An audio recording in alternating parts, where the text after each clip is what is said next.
Question number यहाँ पर 51 कहता है सितविनी राबुका। सितविनी राबुका जो किस देश के नए प्रधानमंत्री बने, फिलहाल हाल ही में बने, तो आपको बताना है सितविनी राबुका जो है किस देश के नए प्रधानमंत्री बने हैं। तो याद रखिए इसका राइट आंसर आपका सी हो जाएगा, फिजी के बने हैं। अभी केमे नंबर के बने, तो याद रखिए 12वें नंबर के प्रधानमंत्री बने हैं, कहाँ का, तो फिजी का। ठीक है दोस्त, चलिए आगे बढ़ते। क्वेश्चन नंबर 52 कहता है ऑस्ट्रेलियन ओपन 2023 के विजेता कौन है। ऑस्ट्रेलियन ओपन 2023 के विजेता कौन है। तो ये क्वेश्चन पहले भी डिस्कस किया जा चुका है। ठीक है, तो याद रखिए यहाँ पर राइट आंसर आपका सी होगा, नोवाक जोकोविच। अब जब नोवाक जोकोविच की बात आती है तो याद रखिए कहाँ के रहने वाले, तो याद रखिए सर्बिया के। याद रखिए दोस्त, सर्बिया, कभी कभी कंट्री भी पूछ दिया जाता है कि कौन खिलाड़ी किस देश के। ठीक है, तो आपको देश का नाम भी पता होना चाहिए। और उप विजेता कौन थे, तो याद रखिएगा स्टेफानोस। याद रखिएगा उप विजेता कौन है, स्टेफानोस। और ये कहाँ के रहने वाले, तो यूनान के। ठीक है दोस्त, चलिए आगे बढ़ते। क्वेश्चन नंबर यहाँ पर 53 कहता है हाल ही में किस भारतीय संस्थान ने कृत्रिम हृदय तैयार करने में सफलता हासिल की है। तो याद रखिए इसका राइट आंसर आपका डी हो जाएगा, IIT कानपुर। याद रखिएगा IIT कानपुर। ठीक है दोस्त, साथ साथ भी याद रखिए कि IIT मद्रास ने दूध में मिलावट का पता लगाने के लिए पॉकेट फ्रेंडली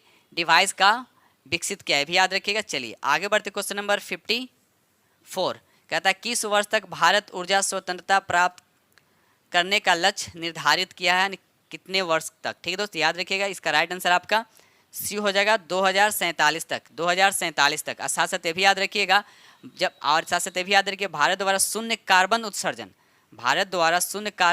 का लक्ष्य कितने तक रखा गया। तो याद रखिए 2070 तक। ठीक है दोस्त, चलिए तो ये फैक्ट आपको याद होने चाहिए, ये सब करंट से रिलेटेड क्वेश्चन है। चलिए आगे बढ़ते। Question number next, question number 55 कहता है मृदु उत्तक एक प्रकार का क्या है। तो याद है इसका राइट आंसर आपका बी हो जाएगा, ये सरल उत्तक है। क्या होता है दोस्त, सरल उत्तक होता है। क्वेश्चन नंबर आगे बढ़ते हैं। चलिए रहा क्वेश्चन नंबर आपका 56। ठीक है, 56 यहाँ पर कह रहा है निम्नलिखित कथनों पर विचार करें। कवक में क्लोरोफिल का अभाव होता है, सही बात है। मशरूम बायोफाइटा के अंतर्गत आते हैं, गलत है। उसके बाद सवाल सवनीय पौधा आती है, भी आपका गलत है। चौथा नंबर क्या, थैलोफाइटा वर्ग के पौधों का शरीर जड़, तना एवं पत्तियों में विभेदित नहीं करता। तो ये आपका राइट है, इसका मतलब 1 और 4 राइट है। ऑप्शन बी इज द क्या हो जाएगा आपका करेक्ट आंसर हो जाएगा। ठीक है दोस्त, चलिए आगे बढ़ते। क्वेश्चन नंबर नेक्स्ट, ये रहा क्वेश्चन नंबर आपका 57। क्वेश्चन नंबर 57 कहता है संक्रमित पेयजल से फैलने वाला आपका रोग बताना है कि कौन सा रोग होता है। तो याद इसका राइट आंसर आपका डी हो जाएगा, हेपेटाइटिस। याद रखिए दोस्त, हेपेटाइटिस ये क्या होता है, संक्रमित पेयजल से फैलने वाला रोग है, याद रखिएगा। चलिए आगे बढ़ते। क्वेश्चन नंबर 58, दुधारू पशुओं का रोग एंथ्रेक्स होता है, तो आपको बताना है किससे होता है एंथ्रेक्स रोग। तो याद है इसका राइट आंसर आपका ए हो जाएगा, ये बैक्टीरिया से होता है। याद रखिएगा बैक्टीरिया से होता है। ठीक है दोस्त, चलिए आगे बढ़ते क्वेश्चन नंबर 59 की तरफ। 59 कहता है रंसाकूर पाया जाता है। रंसाकूर पाया जाता है तो किसमें पाया जाता है। तो याद रखिए छोटी आंत में पाया जाता है। किसमें पाया जाता है, छोटी आंत। क्वेश्चन नंबर यहाँ पे 60 कहता है अवायवीय श्वसन कोशिका के किस भाग में होता है। तो याद रखिए इसका राइट आंसर आपका बी हो जाएगा, कोशिका द्रव में। कोशिका द्रव में होता है, याद रखिए। साथ साथ ये भी याद रखिए कि अवायवीय का मतलब होता है कि ऑक्सीजन की अनुपस्थिति में। अवायवीय श्वसन क्या होता है, ऑक्सीजन की अनुपस्थिति में कोशिका द्रव में होता है। ठीक है दोस्त, चलिए याद रखिएगा। क्वेश्चन नंबर 61 कहता है जब फाइब्रिनोजिन प्लाज्मा से अलग हो जाता है तो फाइब्रिनोजिन रहित प्लाज्मा को क्या कहा जाता है। उसे कहा जाता है तो क्या कहा जाता है, तो याद रखिए उसे सीरम कहा जाता है। क्या कहा जाता है, तो सीरम कहा जाता है। ठीक है दोस्त, चलिए आगे बढ़ते। क्वेश्चन नंबर 62 कहता है यहाँ पे एस्ट्रोजन स्रावित होता है किस। एस्ट्रोजन जो स्रावित होता है तो किससे स्रावित होता है। याद रखिए अंडाशय से स्रावित होता है। तो अंडाशय से एस्ट्रोजन भी स्रावित होता है। एक और होता है प्रोजेस्टेरॉन भी, क्या हार्मोन भी क्या होता है, अंडाशय से क्या होता है, स्रावित होता है। ठीक है दोस्त, चलिए क्वेश्चन नंबर 63 कहता है नर युग्मक तथा मादा युग्मक के संयोग से बनता है। तो क्या बनता है, तो जाइगोट का निर्माण करता है। किसका निर्माण करता है, तो जाइगोट का निर्माण करता है। ठीक है दोस्त, चलिए आगे बढ़ते। क्वेश्चन नंबर 64 कहता है मूल भौतिक राशियाँ की संख्या बताना है। ठीक है, यानी राइट आंसर आपका डी यानी 7 होता है। कौन कौन सा होता है ये भी आप लोग याद रखिएगा। ठीक है, चलिए आगे बढ़ते। Question number next, question number 65 कहता है निम्न में कौन से कथन क्या आपका सत्य, ये आपसे पूछा है। तो याद रखिएगा उपयुक्त में से सभी। ठीक है दोस्त, सभी गलत है। याद रखिए यहाँ पर देखिए दूरी में केवल परिणाम होता है, ये भी गलत है। विस्थापन अदिश राशि, ये भी आपका गलत है। विस्थापन के दर को त्वरण नहीं कहते बल्कि वेग कहते हैं, तो ये भी आपका गलत है। उपयुक्त में सभी क्या आपका गलत हो गया। ठीक है दोस्त, चलिए आगे बढ़ते। क्वेश्चन नंबर नेक्स्ट, ये रहा क्वेश्चन नंबर आपका 66 कहता है यदि किसी वस्तु में बल लगाने से उसमें कोई त्वरण उत्पन्न नहीं होता है तो वह बल कैसा होता है। तो याद रखिएगा इसका राइट आंसर आपका क्या हो जाएगा, ये हो जाएगा वह संतुलित बल होता है। लेकिन जब किसी वस्तु में बल लगाने से उसमें त्वरण होता है तब उसको हम बोलते हैं असंतुलित बल कहते हैं। ठीक है दोस्त, चलिए आगे बढ़ते क्वेश्चन नंबर नेक्स्ट। ये रहा क्वेश्चन नंबर आपका 67 कहता है यदि कोई वस्तु किसी द्रव में डूब जाती है तो निम्न में से कौन सा कथन सत्य होगा। ये आपको बताना, तो याद है इसका राइट आंसर आपका सी होगा, वस्तु का भार उत्प्लावन बल से क्या होगा, अधिक होगा, तभी तो वह डूबेगा ना। ठीक है, अगर उत्प्लावन बल से कम होगा तो वस्तु क्या होगा, वह ऊपर तैरता रहेगा। अगर उत्प्लावन बल और ये वस्तु का भार दोनों अगर बराबर होंगे तो वस्तु क्या होगा, पानी में डूब कर क्या होगा, वो तैरता रहेगा। तो ये सब फैक्ट आपको याद होने चाहिए। ठीक है दोस्त, चलिए आगे बढ़ते question number next. Question number यहाँ पर 68 कहता है पूर्ण आंतरिक परावर्तन की घटना तब होती है जब प्रकाश, अब देखिए पूर्ण आंतरिक total internal reflection of light की बात किया जा रहा है। तो आपको बताना है कि पूर्ण आंतरिक परावर्तन की घटना कब होता है। तो याद है कि जब सघन माध्यम से विरल माध्यम में जब प्रकाश जाता है तब होता है। इसका राइट आंसर आपका बी हो जाएगा, यानी जब प्रकाश सघन माध्यम से विरल माध्यम में जाता है तब होता है पूर्ण आंतरिक परावर्तन की घटना। ये आपको याद होना चाहिए। क्वेश्चन नंबर 69 कहता है श्वेत प्रकाश जब एक प्रिज्म से होकर गुजरती है तो डैश तो वह रंग सबसे कम विचलित होती है। अब देखिए सबसे कम विचलित होने वाले रंग कौन है, तो ये ऑप्शन यहाँ पर दे रखा है। यहाँ पर लाल जो होगा इसका डेविएशन जो होता है सबसे कम होता है, क्योंकि इसका वेवलेंथ क्या होता है सबसे ज़्यादा, इसका वेवलेंथ सबसे ज़्यादा होता है, उसका विचलित सबसे कम होता है। याद रखिएगा दोस्त, चलिए आगे बढ़ते क्वेश्चन नंबर नेक्स्ट।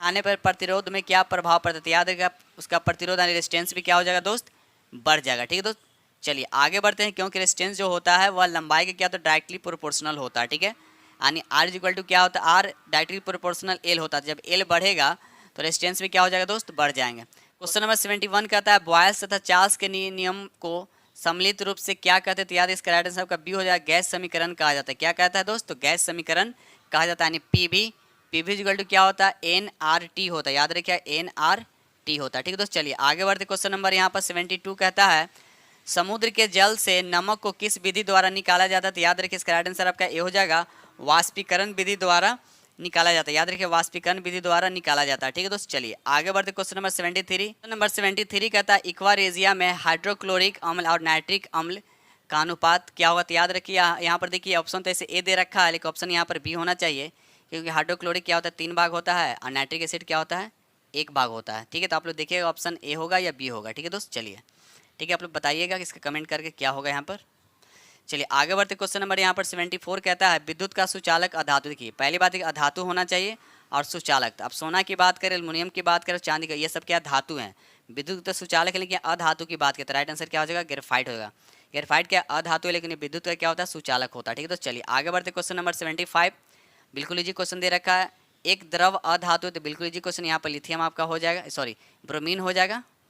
ठीक है दोस्त, चलिए अगर वही पूछता धातु पूछता तो यहाँ पर आपका राइट आंसर क्या होता है, पारा होता है, इसका संकेत होता है Hg होता है। ठीक है, क्वेश्चन नंबर 76 कहता है पीच ब्लेड निम्न में से किस धातु का अयस्क है। तो याद है इसका राइट आंसर आपका बी हो जाए, यूरेनियम का क्या है अयस्क। याद रखिएगा दोस्त, चलिए साथ साथ ये भी याद रखिए यूरेनियम के अन्य अयस्क का नाम एक कार्नेटाइट भी होता है। क्या होता है, कार्नेटाइट भी याद रखिएगा, जो यूरेनियम का ही अयस्क होता है।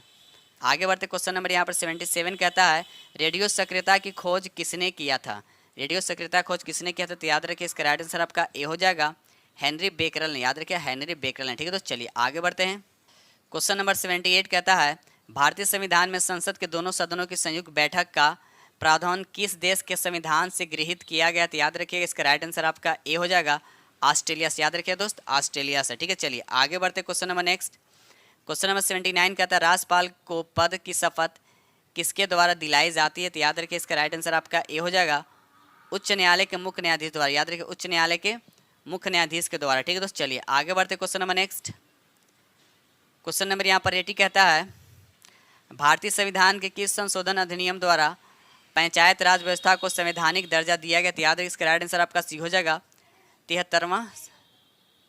73वां संविधान संशोधन के तहत। ठीक है दोस्त, चलिए आगे बढ़ते question number next. Question number यहाँ पर 81 कहता है संघ लोक सेवा आयोग की रिपोर्ट किसको प्रस्तुत करनी चाहिए। कह रहा है कि संघ लोक सेवा आयोग की रिपोर्ट किसको प्रस्तुत करनी चाहिए। तो याद रखिए इसका राइट आंसर आपका ये हो जाएगा, राष्ट्रपति। याद रखिए दोस्त, राष्ट्रपति। ठीक है, चलिए आगे बढ़ते क्वेश्चन नंबर 82। निम्नलिखित में से किस अधिनियम द्वारा भारत में प्रांतों को स्वायत्तता प्रदान की गई है। स्वायत्तता प्रदान की गई, तो याद रखिएगा किस अधिनियम के तहत। यार इसका राइट आंसर आपका सी हो जाएगा, भारत सरकार अधिनियम 1935। ठीक दोस्त, याद रखिएगा। चलिए आगे बढ़ते question number next. Question number यहाँ पे 83 कहता है डैश दे रखा है का मतलब कि सर्वोच्च न्यायालय मामले और उसमें शामिल कानून मुद्दों पर पुनर्विचार करेगा। तो कौन करता है? तो याद रखिए इसका राइट आंसर आपका सी होगा, अपीलीय क्षेत्राधिकार। याद रखिए अपीलीय क्षेत्राधिकार। ठीक है दोस्त, चलिए आगे बढ़ते। क्वेश्चन नंबर 84 कहता है भारतीय संविधान का अंतिम व्यवस्थापक है, तो बताना है कि अंतिम व्यवस्थापक कौन है। तो याद रखिए इसका राइट आंसर आपका डी हो जाएगा, सर्वोच्च न्यायालय। याद रखिए दोस्त, सर्वोच्च न्यायालय। ठीक है दोस्त, चलिए आगे बढ़ते question number next.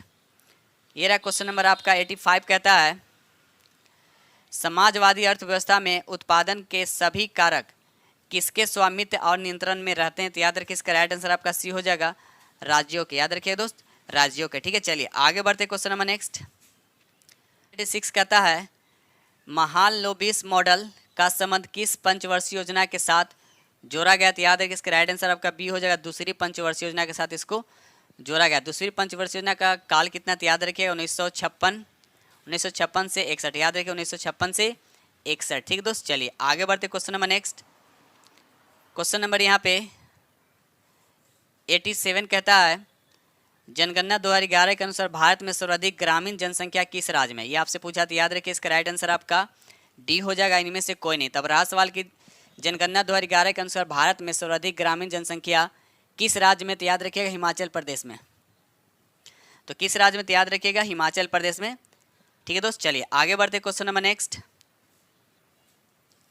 Question number 88 कहता है बिहार बजट 2023-24 के अनुसार बिहार का विकास दर कितना रहने का अनुमान है। तो याद रखिए इसका राइट आंसर आपका बी हो जाएगा 15.25। याद रखिए 15.25। ठीक है दोस्त, चलिए आगे बढ़ते क्वेश्चन नंबर 89 कहता है प्रति हेक्टेयर उत्पादन की दृष्टि से सबसे अधिक चावल का उत्पादन किस राज्य में होता है। ये आपसे पूछा जाता है, याद रखिएगा इसका राइट आंसर आपका सी हो जानी पंजाब। ठीक है दोस्त, कहाँ, तो पंजाब। ठीक है, लेकिन अभी अगर पूछा है कि भारत में सबसे अधिक चावल का उत्पादन कहाँ होता है, तो याद रखिए पश्चिम बंगाल में होता है। लेकिन यहाँ पूछा गया प्रति हेक्टेयर पूछा। ठीक है, जब प्रति हेक्टेयर पूछा गया तो आपका पंजाब होगा, लेकिन पूछा गया सबसे अधिक चावल का उत्पादन किस राज्य में होता है, तो आप पश्चिम बंगाल में होगा इसका राइट आंसर। ठीक है दोस्त, चलिए आगे बढ़ते क्वेश्चन नंबर नेक्स्ट।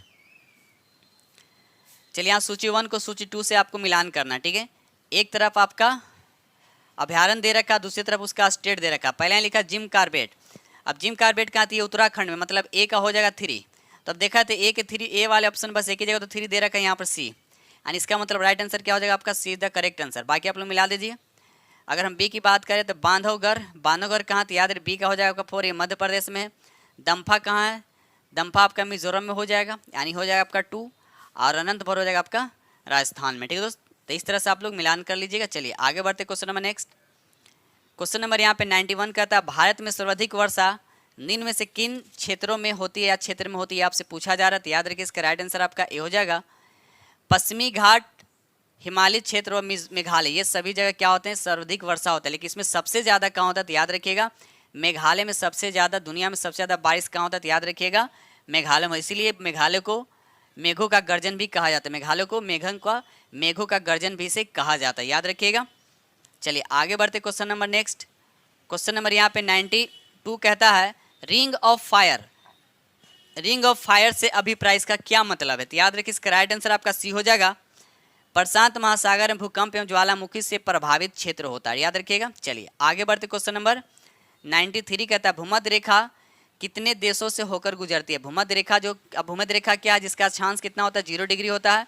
अब पूछा जा रहा है कि कितने देशों से ये क्या करता है, पास करता है। तो याद रखिएगा यह 13 देशों से पास करता है, याद रखिएगा दोस्त यह 13 देशों से पास करता है। साथ साथ ये भी याद रखिएगा कि पृथ्वी को तो 2 भागों में विभाजित करता है, और क्या करता है, ये इससे 3 महासागर भी पास करते हैं, अटलांटिक महासागर, प्रशांत महासागर और हिंद महासागर। और ये 3 महादेश से भी पास करता है, अफ्रीका महादेश, एशिया महादेश और अमेरिका। तो 3 सागर भी, महासागर भी इससे पास करता है और 3 महादेश भी। तो फिर से याद रखिएगा अफ्रीका, एशिया और दक्षिणी अमेरिका 3 महादेश हो गया। और महासागर की बात किया जाए तो अटलांटिक महासागर, प्रशांत महासागर और हिंद महासागर। तो इतने फैक्ट आपको याद होने चाहिए। ठीक है दोस्त, चलिए आगे बढ़ते question number next. Question number यहाँ पर 94 कहता है निम्नलिखित जलधाराओं में कौन सी ठंडी जलधारा, ये आपको बताना है, ठीक है। तो अगर यहाँ ऑप्शन देखा जाए तो डी द करेक्ट आंसर होगा, फॉकलैंड जलधारा, लेब्राडोर। सबसे ज़्यादा क्वेश्चन इससे पूछा जाता है, लेकिन यहाँ पे दे रहा है लेब्राडोर जलधारा और बेगुएला जलधारा, ये तीनों का तीनों क्या है, ठंडी जलधारा, याद रखिएगा दोस्त। चलिए आगे बढ़ते, क्वेश्चन नंबर 95 कहता है निम्न में से कौन सा देश कैस्पियन सागर से सीमा नहीं बनाता, कैस्पियन सागर से सीमा नहीं बनाता, ये आपसे पूछा जा रहा है। तो याद रखिएगा इसका राइट आंसर आपका सी हो जाएगा। इराक जो है ये कैस्पियन सागर से सीमा नहीं बनाता, बाकी अजरबैजान और ईरान और कजाकिस्तान जो है ये सब क्या होता है, कैस्पियन सागर से सीमा बनाते। इसके अलावा भी यानी कुल 5 देश हैं कैस्पियन सागर से सीमा बनाने वाले, जैसे रूस हो गया, अजरबैजान हो गया, कजाकिस्तान हो गया, तुर्कमेनिस्तान हो गया और ईरान हो गया। तो ये पाँचों जो देश जो हैं कैस्पियन सागर की सीमा बनाते हैं, लेकिन ऑप्शन के अकॉर्डिंग यहाँ पे इराक नहीं होगा, ठीक है दोस्त। चलिए आगे बढ़ते, question number next, question number 96 कहता है निम्न में से किस जिला की सीमा रेखा की लंबाई पश्चिम बंगाल से सबसे कम स्पर्श करती है। तो अगर देखा जाए यहाँ पर कम वाली अब बात किया जा रहा है तो स्पर्श किशनगंज भी करता है, कटिहार भी करता है और पूर्णिया भी करता है, लेकिन यहाँ पर बांका नहीं करता, ठीक है दोस्त। लेकिन अगर देखा जाए तो यहाँ ऑप्शन आपका दे रखा है, सी दे रखा है, प्लीज़ कमेंट्स में बताइएगा कि 96 का आंसर क्या होगा। ऐसे तो बांका तो स्पर्श करता ही नहीं है, लेकिन क्वेश्चन यहाँ पे क्या कर रहा है कि सबसे कम स्पर्श करता है, तो कब सबसे कम का मतलब क्या होता है, ठीक है। तो कमेंट्स में जरूर बताइए कि आंसर सी होगा या डी होगा, ठीक है। ऑप्शन ऐसे सी दे रखा है, ठीक है, तो कमेंट्स में आप लोग जरूर बताइएगा। चलिए आगे बढ़ते, क्वेश्चन नंबर नेक्स्ट, चलिए रहा क्वेश्चन नंबर आपका 97। क्वेश्चन नंबर 97 कहता है निम्नलिखित में से किस राज्य में सर्वाधिक पाइराइट पाए जाते हैं, सर्वाधिक पाइराइट पाए जाते हैं। तो याद रखिएगा इसका राइट आंसर आपका ए हो जाएगा, बिहार में पाए जाते हैं, याद रखिएगा बिहार में पाए जाते हैं, ठीक है दोस्त। चलिए आगे बढ़ते, क्वेश्चन नंबर 98 कहता है 2011 की जनगणना के अनुसार बिहार में सर्वाधिक लिंगानुपात किस जिला में, सबसे अधिक लिंगानुपात किस जिला में है। तो याद रखिए गोपालगंज में है। कितना है गोपालगंज में, कितना है तो 1021, याद रखिए 1021 है, ठीक है दोस्त। अगर वही पूछा है कि सबसे कम लिंगानुपात किस जिला में, तो याद रखिएगा मुंगेर में। कहाँ दोस्त, तो मुंगेर में, ठीक है दोस्त। चलिए आगे बढ़ते, क्वेश्चन नंबर नेक्स्ट, ये रहा क्वेश्चन नंबर आपका 99 कहता है भारत का सबसे लंबा राष्ट्रीय जल मार्ग है। आपसे पूछा जा रहा है कि भारत का सबसे लंबा राष्ट्रीय जल मार्ग कौन है। तो याद रखिए इसका राइट आंसर आपका ए हो जाएगा, राष्ट्रीय जल मार्ग 1। अब ये कहाँ से कहाँ तक है, तो याद रखिएगा इलाहाबाद से हल्दिया जल मार्ग, याद रखिए दोस्त। और इसकी लंबाई कितनी है, तो याद रखिए 1620 किलोमीटर इसकी लंबाई है, ठीक है दोस्त। चलिए आगे बढ़ते, नेक्स्ट एंड लास्ट क्वेश्चन है, कहता है शून्य रेखा कहलाती है, शून्य रेखा क्या कहलाती है आपको बताना है। तो याद रखिए इसका राइट आंसर आपका डी हो जाएगा, त्रिपुरा और बांग्लादेश के बीच की रेखा। याद रखिए त्रिपुरा और बांग्लादेश के बीच की रेखा को हम क्या बोलते हैं, शून्य